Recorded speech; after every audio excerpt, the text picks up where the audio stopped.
Flora, salamat sa pansamantalang pagpapatuloy sa akin, ha. Wala rin kasi talaga akong ibang mapupuntahan, eh. Pero pag nagkatrabaho ako, babayaran kita kaagad. Ano ka ba? Wala yun. Alam mo, welcome ka dito kahit kailan. Tara, magkape muna tayo.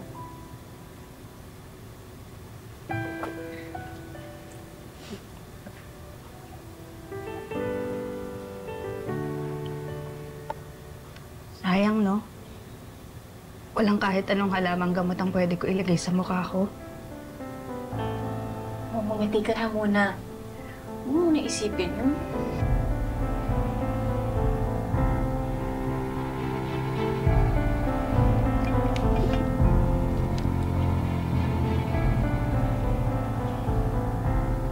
Kahit naman makalimutan ko lahat yon, tuwing makikita ko tong mukhang to, sasagi rin sa isip ko lahat ng mga ginawa nila sa akin noon.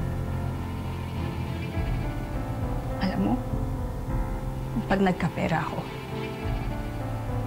alang-alang sa nanay ko, pinapangako ko, babalikan ko silang lahat.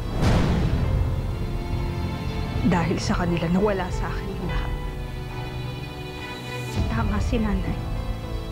Sinira nila ang buhay ko. Kaya dapat lang silang magbayad. Ang utang ay utang. At sisingilin ko sila sa takdang panahon.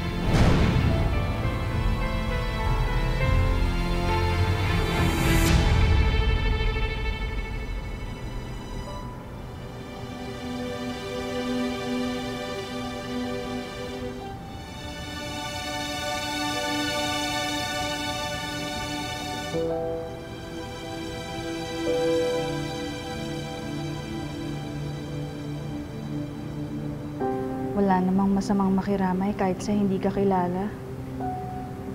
Naalala ko lang din kasi si nanay. Namatay siyang hindi ko rin nabigyan ng maayos na burol. Pero sana pareho kayong masaya na ngayon. Kawawa naman ho kayo, Aling Mercedes.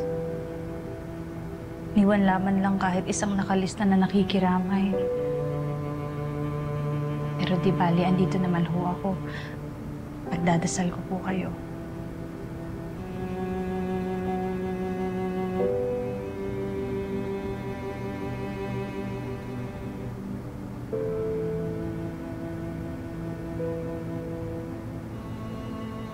Miss?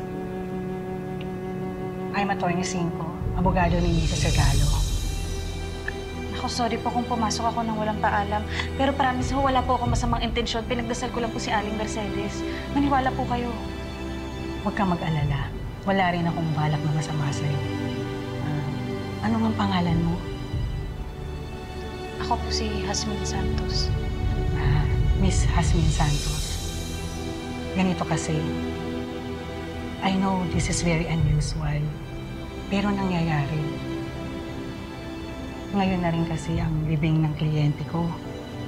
At kailangan kitang makausap. May naiwang kasing kasulasan sa akin ng kliyente na kung sino man ang pupunta para makadalaw sa burol niya para makiramay, ang lahat ng mga naiwan niya, lahat ng kayamanan at ari-arian ay mapupunta sa taong pumunta. Ikaw lang naman ang bukod tangi na pumunta at dumalaw sa kanya. Kaya ang lahat ng mga ito na naiwan ni Mrs. Regalo ay mapupunta sa'yo.